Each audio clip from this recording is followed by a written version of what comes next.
It's a little bleak and dreary up here in the Philadelphia and Lehigh Valley regions at the moment, but we're wildly just 2 weeks away, 2 weeks and a day from minor league opening day at the AAA level.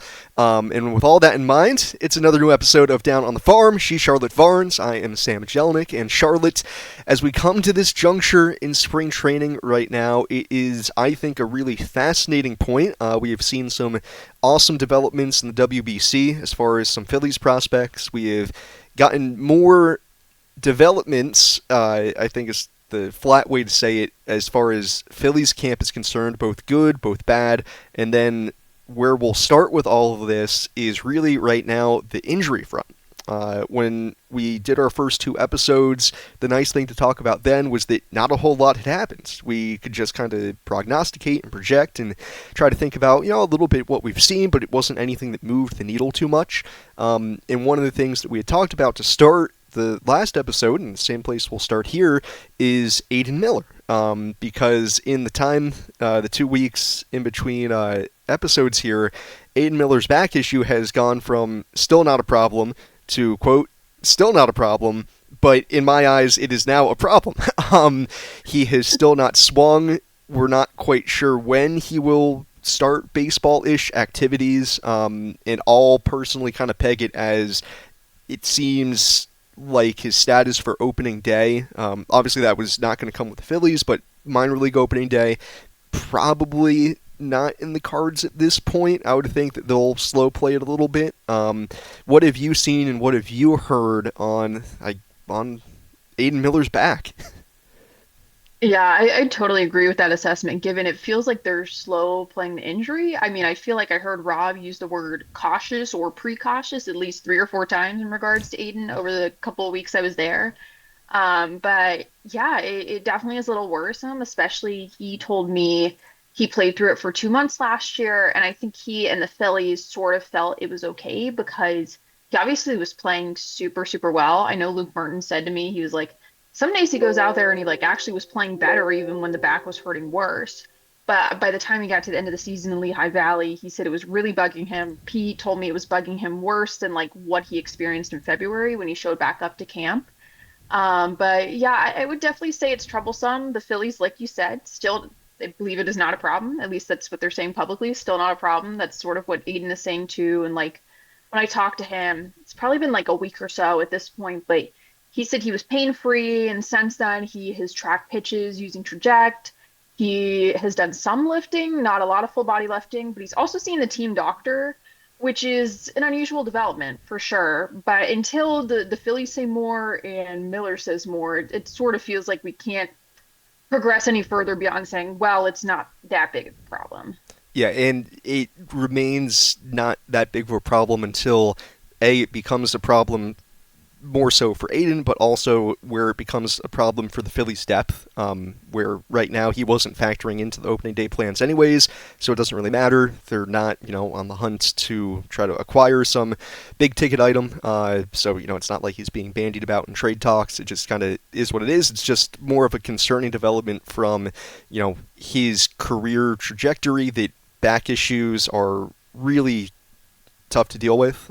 We've seen how bad it can get, and that he's had to deal with it, like you said, apparently played through it for a couple months last year, which is amazing that he still stole that many bases and, and played as well as he did, and then, that he has had those nagging injuries. So that's kind of where it stands right now with him. It more, in my mind, stinks just because of the momentum that he had coming off of last year, that, had everything really gone right here, that, him playing his way to the majors was almost assumed to a certain extent at some point this season. So we'll ultimately just kind of see what happens with it. The Phillies in years past, if my memory is right, especially with prospects and injuries, they did it with Painter last year. If you're hurt to begin the year, they'll play it pretty slow, in part because sending you to Allentown, Pennsylvania at the end of March, beginning of April is not conducive for rehab, nor would I think would it be good for a balky back.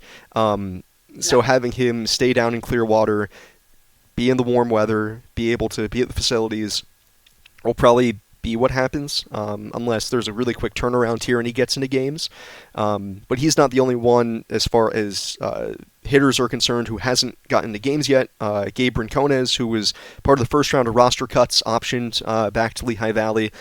He's been dealing with a knee issue. I don't want to call it tendonitis or whatever it technically is, but had been held out of action a little bit. We haven't seen him in games yet, which is sad, but he seems to be trending in the right direction at this point. Yeah, he again, it's been like 5 or 6 days since I've been in camp, but by that point he was swinging a bat, which I feel like is a pretty good sign. And the Phillies felt pretty good about his progress. So yeah, I would say he is tracking well. Obviously disappointing too. He was another name I was looking forward to watching in camp slash. I know at the time when he wasn't announced as being a part of Great Britain's roster, we were sort of like, what's happening? So I'm sure he's disappointed he was not able to play in the WBC, but ultimately I think they feel good about his progress. And yeah, like you said with hitters, and another name, Keaton Anthony. Mm-hmm. I know we were both super interested in watching him play in the outfield. I mean, well, it was pretty brutal play with Brian Rincon a couple weeks ago. But overall, like, I think that was the right move by the Phillies part, or on the Phillies part, moving him into the outfield just to get a sense of how he plays out there because, like, he is blocked at the major league level and he played in the outfield. Like, he told me, he's like, I've played in the outfield my entire life. And I think I, like, knew that in the back of my head, but I was like, and I looked and he played, like, it's at least like 3 dozen games in the outfield for Iowa as a Mm-hmm. freshman. So it's like he has that experience. Obviously, it's like different playing at a professional level. But then he fouls a pitch off his foot and breaks the toe. So yeah, he's now in a walking boot and is set to get surgery. So a little bit disappointing because he was going to be a very interesting prospect to watch. Yeah, no, I was ecstatic to see him in the outfield like that. Just trying different things out. Like you said, he had the experience when he was at Iowa, which also led me to looking back at his numbers from Iowa and that he pitched when he was with Iowa. So Oh yeah. that next two-way guy too. So he's got a lot of versatility, I guess. Just the timing could not be worse. It feels like the Phillies, ever since Johan Rojas's news of a looming suspension has come out, have been willing to try some things on the fly. Keaton being one of them in the outfield. Garrett Stubbs evidently taking some reps on the infield and outfield. That anybody who I guess has two legs and can run a little bit, they'll stick in the outfield a little bit. But for Keaton especially, he had. I think it was Corey Seidman had an article talking with Keaton about a premise that I had posed not too long ago, which is just that you're stuck in an organization where Bryce Harper is going to be playing first base until the end times. So what are you going to do about it? And Keaton just goes about his work. That's all you can do. You can try things out in the outfield like he did. Him and Felix Reyes were probably going to be in that position with IronPigs to begin the year, of playing a little outfield, playing a little first, and DHing whichever position the other one wasn't playing. And the thought of both of them kind of teaming up and being a part of it here was something that I was really looking forward to. And it stinks that that's what it's going to start with Keaton. Do you have any idea, like timeline-wise, how long this kind of thing's going to put him out for? No, yeah, because I think the news came out when I wasn't in camp, and I think he's set to get surgery, I want to say in the next week. Mm-hmm.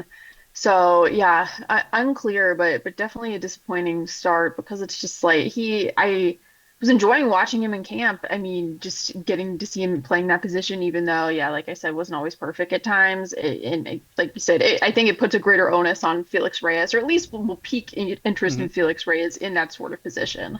Yeah, Felix. It was the game over the weekend against the Twins. Hit a mammoth homer. It's been fun to see people realize that he exists, and on paper, a batting title winner, a Double A, Eastern League MVP, all sounds great, and then you actually like see Felix Reyes, and then it's like another revelation on top of it.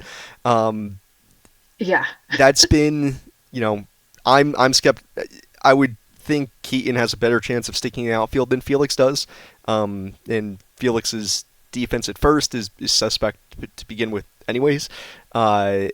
And I don't know, like we mentioned with Rojas's suspension, I'm not sure if that how much that'll push them to really see Felix in the outfield. Obviously, Johan's a center fielder, and getting that outfield depth, to me, in the way the Phillies have always prioritized it, has mostly been about defense as opposed to getting another bat. But I love that Felix has been able to make the most of the run that he's been getting in camp with how many guys are out for the Yeah. WBC. A lot of prospects have been getting a lot of great at bats. Him, Ron Escobar, Brian Rincon has been getting a ton of at bats. It's been fun to see. From the past stretch, like week and a half of games, was there anybody that stood out to you from that grouping? Ooh. I think just getting to watch all of them, I was impressed by Arun Escobar, and it was like nice getting to talk to him because so many of the guys who were like in Reading, I feel like I was not around at all, and I think it was really, really cool. I liked talking to Arun Escobar. We talked to him about some of that veteran players who have helped him. I thought it was kind of funny. He told a story about Brandon Marsh, who he said like it. I remember Alex Coffey was like, "Does Brandon Marsh speak Spanish?" And he's like, "No," but he like always says hi and he sings to me. We should have followed up on that, but I thought it was just like kind of funny getting to know the guys. Not, I mean, obviously the games are enjoyable to watch too, but I'm gonna be honest, it could be kind of hot those days, Mm-hmm. and a lot of the times we're brought into the clubhouse when some of the replacements get playing. So when guys like Keaton and Brian are brought into the games, we're in the clubhouse. Like I remember seeing like their collision in the outfield. We were watching it on the TV on the club in the clubhouse, and we were like, oh, that's pretty brutal. Nice. But no, I would say definitely Rune Escobar. I would say Keaton, Brian Rincon for sure. He is like he's looked great. Like the bats looked really good. He told me like that was his biggest focus this offseason is the offense because obviously like I think we've talked about it before. Like the defense is not the issue. Like he is an awesome like glove first defender. He's great. The offense has been a problem, but I think the Phillies feel pretty encouraged by what they've seen from him offensively, and I know that's what he was working on this winter. So I'd say like, yeah, probably between him and Keaton, I think those are two of my favorites to watch so far. What about you? Yeah, Felix has been a fun one for me. Like I said, just getting for people to see kind of the revelation of him existing. Caleb Ricketts and Caden Hediger, as far as catchers go, um, the Phillies are in an interesting spot where catching prospects just haven't been needed. You can deal Eduardo Taiy and Logan O'Hoppe and not really care about it because JT Realmuto is, going to be catching until he's in a rocking chair at this point. Um, and with those two, I was looking at it. I've liked what I've seen from what they've been able to provide behind the plate. And with JT, still in camp and obviously back, that puts them in an interesting position, knowing that it's JT's role for the next 3 years. Obviously, during a time where they're probably hoping to get to the big leagues at some point. But they should both be at Double A to begin the year, and the Phillies have been. I've always thought been good about letting those guys stay in camp a little bit longer. If you ever an inside baseball thing for some people is if you're ever wondering, why does this guy get a non-roster invite or why do they have so many non-roster invite catchers? It's because at the beginning of camp you need a lot of people to catch bullpens, and it's kind of a nice way to. When you're a non-roster invite, you get paid more. You get the extra meal money, which goes a long Yeah. ways. But the Phillies have kept those two in camp longer than other teams typically keep their non-roster invite catchers that aren't vying for an upper minor level spot that are like on minor league deals. So to see them get into more games, get them working with the younger pitchers, because obviously a lot of those younger arms have been throwing lately because of so many guys out for the WBC. So that's been exciting for me because we have just not had a lot of catchers move through the system, especially the high minors, ever since O'Hoppe got dealt, and then Eduardo Tait last year didn't even get up to Double A and above. Yeah. Seriously. Yeah. Okay. If I look distracted, it's because I know I got a notification that they have reassigned some people. They've made even further cuts, which I know is on our docket. So I Ooh. might check. Yeah, let me see what the Phillies have to say. I didn't see the full notification. They have reassigned. Oh my, just speak the devil. They've reassigned Peyton Hediger, Mark. I'm not going to try to pronounce his last name.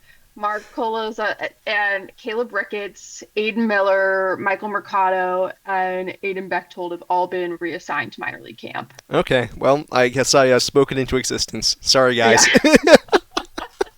But again, it's March 12th. I mean, Yeah, the Grapefruit League is only 11 more days. yeah. Like they've got a That's a really long run. full month of Yeah. Major League meal money. Yeah, seriously. That's a lot of dough. That's funny. That's actually so funny. Wow. Yeah. Well, so Aiden Miller getting reassigned isn't shocking to anybody. And this is just purely speculating, but that does, I think, tell you where things stand. Mhm. Um, as far as being reassigned like that at this juncture, because I'm trying to remember the rules for when you get reassigned about then appearing in Major League Spring Training games. I feel like there's some caveat. Maybe it was with pitchers that you're not allowed to then reappear in any more Major League Spring Training games at that point. But in any instance, not like it looked like Miller was going to get into any Major League Spring No, Training games. no. Will people still freak out? Yes. Yeah, yeah, for sure. And I'll be curious what Rob has to say because I mean, like they again, no one wants to say anything definitive until it happens. And I think there have been some lessons learned in that in the past year, particularly the July-ish comment. I feel Hmm. like that was too definitive. Anyways, I don't think they want to say he's not going to get into a Grapefruit League game, but obviously reading the tea leaves, he has not picked up a bat. He won't get Yeah. into it. So I'll be curious, like what Rob and the Phillies leadership have to say today once it's now obvious he's not going to get into a Grapefruit League game. Yeah. I Uh, mean, like at this point, we're 15 days out from minor league opening day. So at this point, it might be the time to make definitive statements, even though it seems obvious he won't be ready. yeah.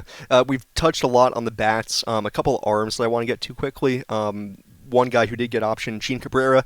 I thought made a solid showing in spring. Nothing that was like revelatory by any means. I one interesting note is that looking at his um, pitch cast data from I think it was start against the Tigers.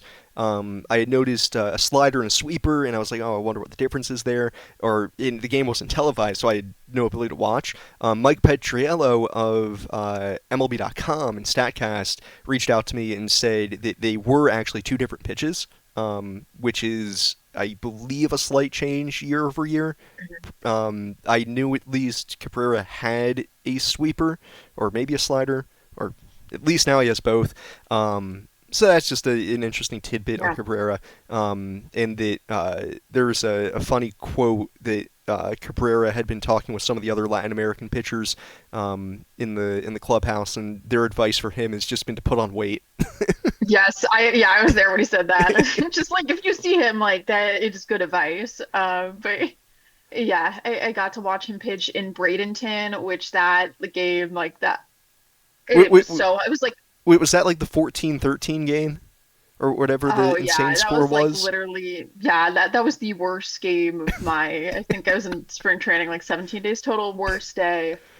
It was like 85 degrees, airless, the press box in Bradenton. You literally cannot see the field. Like I cannot see like well, I mean you can, but like you cannot see the batter. So I could see them pitching, but like I couldn't see what was happening at the plate without craning my neck. And I was just like everyone's drenched in sweat. Everyone left that game sunburned. Like Oof. they scored 9 runs in that one inning. Like it was just yeah, that was like the epitome of spring training. I've been told that's the epitome of like going to Bradenton for Mhm. spring training. So, That's oh funny. God. So yeah, no, Cabrera I thought looked good. Is he'll be the next guy kind of after Painter as far or not after Painter, but as far as starting pitching depth goes, he's probably next man up.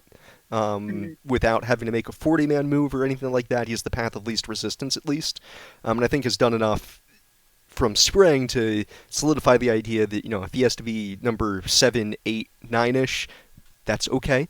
Um, Other guys who got reassigned, Alex McFarland and Joniel Curet, both to Double A Reading, which is an important distinction.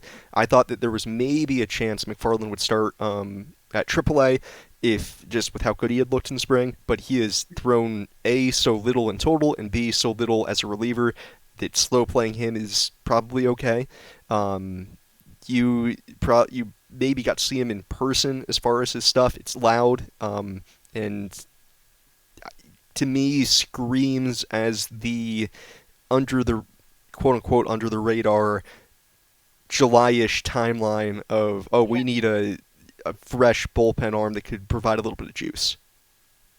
Yeah, I definitely agree with that assessment. I mean, I feel like as soon as they added him to the 40 man, I feel like he kind of flew over under the radar. Up until then, like it did seem that way though. But I know like Matt had heard great things about him for a long time. I've heard really good things. Like his stuff looked good this spring. Just as long as he keeps throwing strikes, it's positive. I mean, it's been a long journey coming back from Tommy John for him. But I definitely think the stuff is there, and I think the Phillies feel very comfortable slow playing relievers. Like I think that I don't know, you look at like a lot of these college guys who have been touted as maybe fast movers. I would not be surprised to see them starting down in Clearwater. I think the Phillies just don't feel a need to keep things moving quickly. And I think part of that is like the bullpen depth is so great right now that like again, maybe when they need a fresh arm in July, that's McFarland's time. But I think for right now they feel comfortable starting him in double A. Yeah, now that's the way I kind of viewed it. Was even in projecting the IronPigs bullpen out with the number of veteran minor league arms that they have, I was like, man, trying to get McFarland consistent innings without Yeah. sending a older guy down to Double A was going to be tough. So I don't think it. I think in a different world where they had the room, I'm curious if they would have brought McFarland to AAA to begin the year, but they have enough depth that it doesn't really matter at all. And pitching in Reading is enough of a challenge as is. You're not really taking too much away from him. Mhm. And then Yoniel Curet was the other one who got optioned to Double A, and there are a lot of high hopes coming into spring. Given the Phillies' track record of trading for pitchers from Tampa Bay that are getting squeezed off the 40, and whether or not that's right or wrong to believe that that recipe Mhm. is going to work every time, you know, we're going to put a lot of hope in it. And Corrette so far did not provide a lot of hope. The spring numbers, ERA like over 10, fastball velo was not nearly, not maybe overselling it, was not as advertised, a couple ticks below that, Mhm. and overall puts himself in a pretty precarious spot. Yeah. Yeah, I definitely agree with that assessment. It was not necessarily like it wasn't as advertised this spring, I would say. Um, I'll be curious to see how he does in Reading. I was not super impressed by what I saw this spring, and I think like as we were talking about earlier, if they need a spot on the 40 man, he could be the pitcher to go. Just because they have so much bullpen depth as is, and they don't want to develop him as a starter. So it's sort of like if the stuff isn't consistent, if you have all of these other guys on deals, it might not make sense to keep him. But I'll be curious to see how he performs in Reading, especially after what we saw in camp. And one thing I always look for, I tend to disregard in spring ERA and how many runs somebody's allowing. I tend to mostly focus on strikeout to walk. And if there is any data, for the most part, there is now on velo and then exit velos. Because if you're getting squared Mhm. up, you know it doesn't mean a whole lot depending on what you're working on, but it's different than giving up a bunch of bleeders. He had a 43.20 ERA with four Yeah. walks, a hit batter, and a wild pitch in an inning and two thirds. So it's like, yeah, three strikeouts in an inning and two thirds though. So Yeah, it's got that going for him. it could be there if he could harness that. Yeah, That it could happen. No, yeah, I agree with that. Like just the assessment.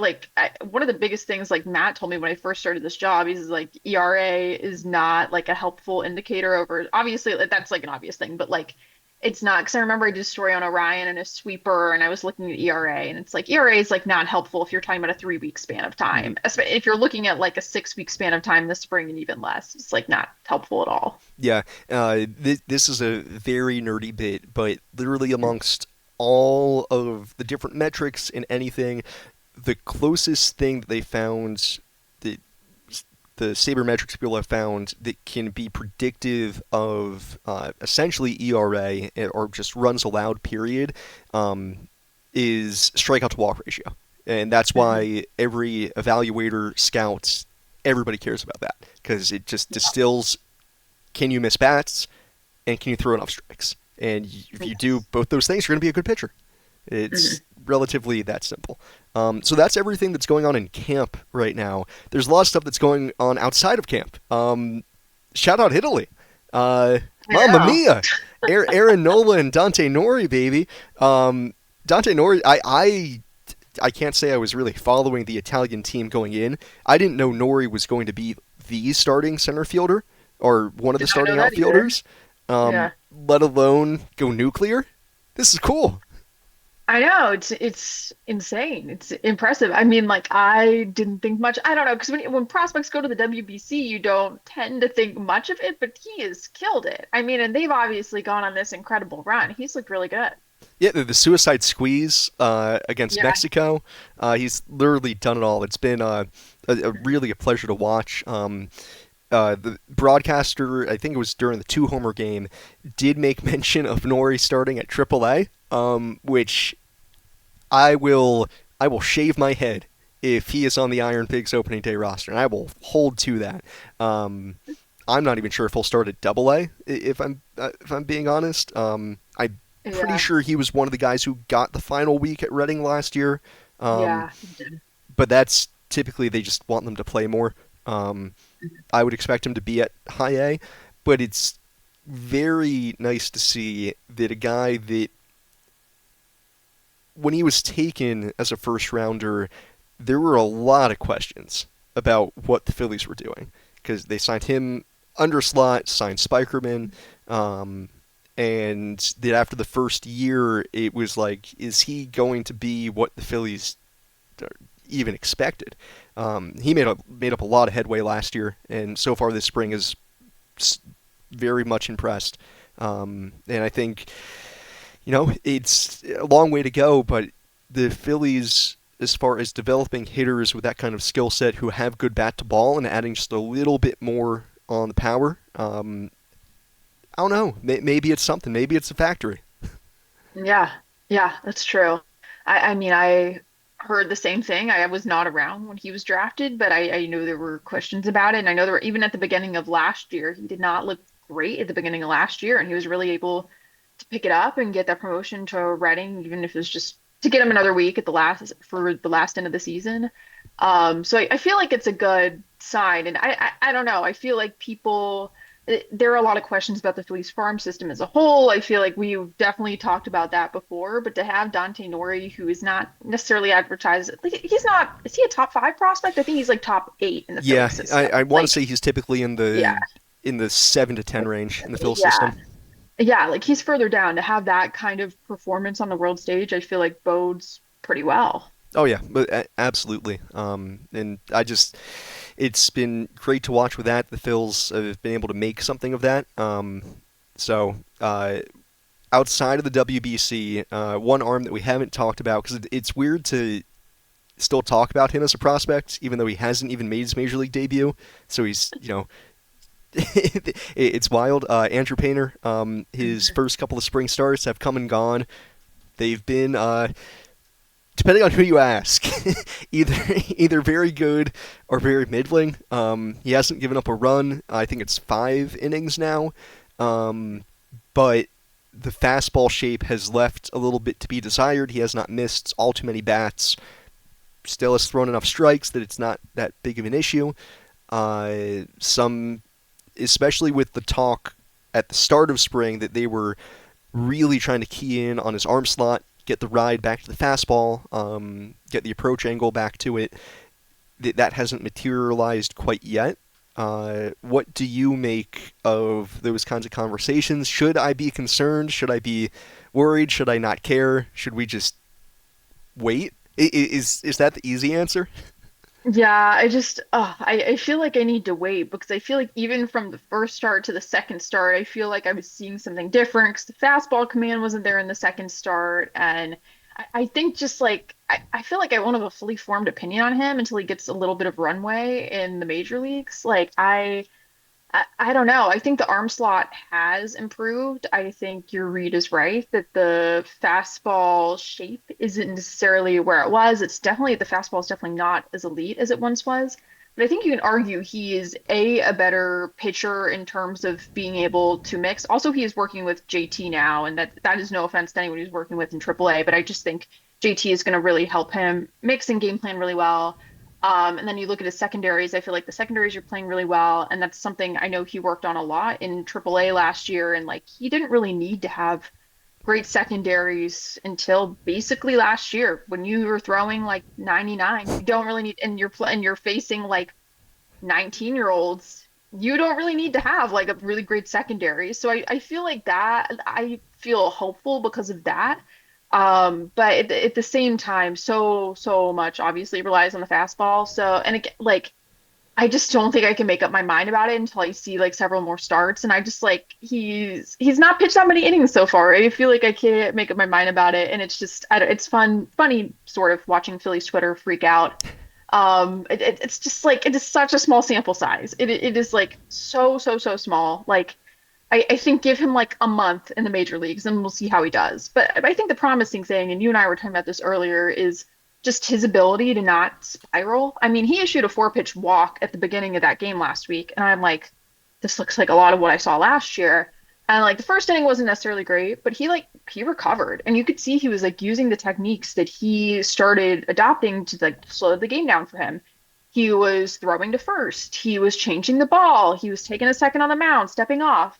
And that he wasn't doing that before. Again, because A, he was throwing 99 and didn't really have to like mentally game plan to play those types of players. And B, like he just went through so much last year.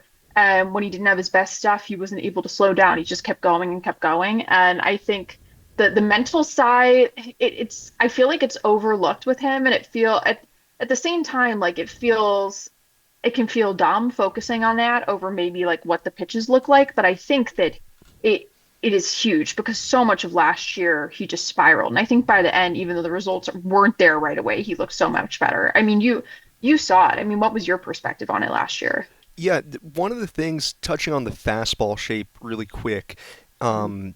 that I've seen so far this spring, and I saw it a little bit towards the end of last year, is that they've started to lean more, not even more, but incorporated the two seam and the sinker a little bit more. Willing to get some of the soft contact to run a fastball in on a right-handed hitter's hands, stuff like that.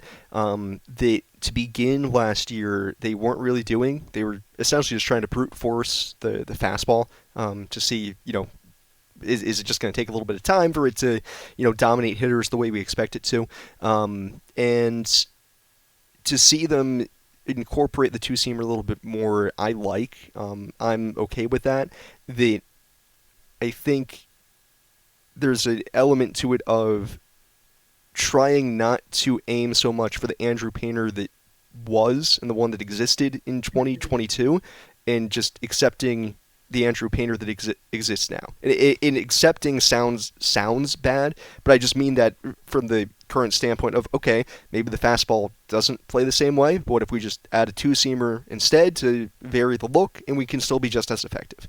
It's essentially, how can we get the same results as far as quality of stuff and getting the outs that we need, just with just a tweaked arsenal. And that was always going to take time to figure out, okay, do we even need to tweak the arsenal?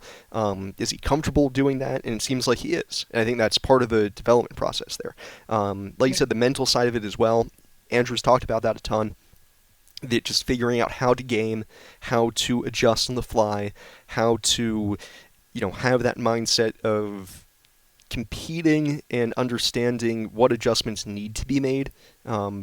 We've mentioned it a lot that his fastball was so good that he could just get back up on the mound, throw another one, and hope that it got him out of the inning. You can't do that anymore for Yeah. whatever reason you want to try to peg it to. And that figuring out where you go from that is the next part of the equation. And he has more than enough other weapons that it's just figuring out that game plan and whatever's going to Mhm. work best.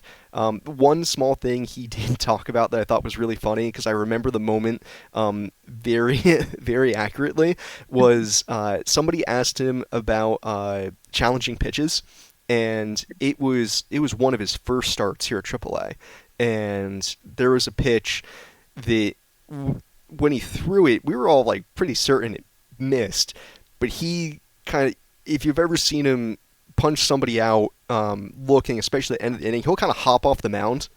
He hopped off the mound like that, saw it wasn't called a strike, challenged, kept on walking off the field. They go to the replay, it shows up on the board, it missed by like 2 inches. So he's got Oh to God. tuck his tail between his legs, get back up on the mound. I think he still got the out, but it was hilarious. Just that it was a moment where I thought, oh, maybe he's got like the swagger back a little bit, Mhm. and that's the swagger that exists within him that I think is Mhm. trying to evolve and get out a little bit more. But that was just a Yeah. really funny instance of that that he had to deal with. So in all, Mhm. I'm not concerned yet with Painter. The spring results are what they are. I just like that the fastball velo is back to what it has to be. You know, Mhm. I would Yeah. be a whole lot more concerned if he was like Mhm. walking a guy per inning and only throwing 94, 95. He's not. He's sitting 97. So Yeah. I'll wait till major league hitters show us what they can really do against him. And for whatever it's worth, maybe it was Rob Thompson was talking about it. His start against the Yankees had not the cream of the crop Yankees lineup, but a lot of guys who had some major league experience, and a lot of guys who Yeah. actually saw him with Scranton Wilkes-Barre last year. Mhm. And his numbers against Scranton last year were awful. They killed him. Spencer Jones had a multi-homer game Mhm. against him. I mean, he hit one of the farthest homers I've ever seen in my life Mhm. off of Painter. So whether or not Andrew remembered that or thought about, oh, I'm facing some of the guys who really gave me a tough time last year. I don't know. Nice to create a storyline. Yeah, I'll never forget when Scranton Wilkes-Barre put out, was it like an all lefty lineup Yes, or was yes, it that's eight? what it was. God, that was brutal. Yeah, Oh, it was so bad. They were just killing him. It was yeah, awful. yeah. Because it was Spencer Jones and specifically J.C. Escarra. Escarra, for whatever Yes. reason, just Yeah. would feast on Painter. So it's small little things like that that you can take away his little performance against them, against guys who had seen him and had some success against him, and that they weren't entirely comfortable. That he got some weak contact. That, yeah, that's okay. Hmm. So Yeah. Yeah, totally. I agree with that. And I think like something we haven't talked about a lot. And I don't know that it's like a general focus with him, but I remember he was so bad against lefties last mhm. year. Like again, that line they destroyed him. And I think like I want to say five of the hitters he faced that day from New York were lefties, and he like oh, I can't speak to the exact results, but he did really well against him. Like I just like it feels like everything looks better. Yeah, and that's what you got to rely on. And again, so many people have said it. He's only got to be a fifth starter. He's got to be league Mhm. average. Not even league average. Just give me a Yeah. 4.20 ERA, punch out a guy per inning, and we'll be okay here. Because all of a sudden the Phillies have four rotation spots locked up for long Hmm. term. Um, so it's not like anybody else is beating down the door too quick. And especially with how Nola's looked, I that'll be an interesting development. The better Nola continues to look, the less pressure there's going to be on Painter. Yeah, seriously. Like I think JT said it the best of anyone. He was like, "Look, he doesn't need to come set the world on fire." He's like, "I know that he said the media and the fans can expect that sometimes. He does not need to set the world on fire here." I think that's great because I think there's definitely been that burden and that expectation in the past with his previous performance. But right now, like again, like you said, if Nola pitches really well, you have the other rotation spots locked up. Like I, I've written it over and over. There are questions with this rotation for sure, but I think there's so much less pressure on Painter than if he debuted last season, if he'd ended up debuting in 2023, not injured. I think just a lot of the burden has been eased. It's felt very normal this camp. And that's kind of felt like a radical thing. I'm obviously like relatively new to covering the Phillies, but it's just like so much of last year was Andrew Painter, Andrew Painter, Andrew Painter. And he's like now this camp, it just feels very normal. He just feels like one of the guys. He is like the former top prospect, but like it doesn't feel that way. He just feels like Andrew Painter, and I think that is huge development in itself. Uh, I don't know why there's been an influx of Andrew Painter stories of late, but it just popped into my mind with everybody talking about him. I read Alex Coffey's story about him eating his way through the grocery store. Um, and Yeah. I think we had talked about it on a previous podcast that he had even mentioned about coming into camp just a little bit more slimmed down this year. And uh, I think that goes to the continued evolution of Andrew figuring out who he is again. I had towards the end of last year had interviewed him about this. That basically there was a huge maturation process for him, not just from in 2022 him being 19, but him now being older and being post surgery. Your body's going to be different. Let alone his body was like literally still growing, like still he was still becoming a man. He was a child, Yeah. and he is now somewhat close to being an adult. And with that comes just changes in your body and figuring out how do I need to fuel my body, how many calories can I even eat in a day and maintain the weight that I want to maintain as a pitcher. And he's figuring all that kind of stuff out. So he's no longer housing a pumpkin pie before a start. No, it was, I read that. First of all, I laughed out loud at parts of that story. And second of all, I was like, okay, Zach Wheeler. Like, if it's like, okay, they've got two people in the rotation like this. I mean, it seems like Pater isn't like that anymore. Just like that to less of an extent. But I know Zach likes his sweets for sure. So it reminded me a lot of Zach. Yeah. Hey, if any part of you reminds something of Zach Wheeler, fantastic. Love it. Yeah. It's got Yeah. to be a good thing, right? So yeah, Mm. I like that for Andrew that he's figuring those kinds of things out, and that'll only continue to grow.